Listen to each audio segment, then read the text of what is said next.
Welcome to Kenton's videos. Enjoy the video. You begin by confirming the gland size and matching the cable outer diameter and armor. This prevents leaks.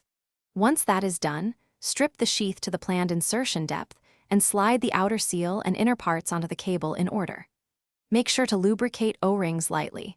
This eases seating without damage. You must also orient the compression rings correctly, because wrong orientation will prevent proper compression. Now move to pre-tightening to set alignment. You now hand-tighten the compression nut until the gland parts seat together. This centers the cable. Then, using the torque wrench, apply the specified torque in gradual increments. This compresses the rings evenly and forms a seal. Make sure to rotate the cable slightly during tightening to equalize compression. If fitted to armored cable, clamp armor under the armor cone. Once compression feels consistent, check for visible gaps and confirm the conductive cores remain. You finish by rechecking torque values and ensuring the gland orientation and seals sit flush. Once done, perform the recommended pressure or leak test to verify sealing integrity.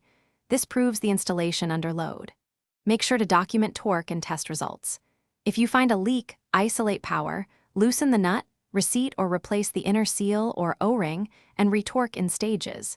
This single troubleshooting step solves most failures, because misshated seals are the usual cause. Thanks for watching. Consider subscribing if we helped you.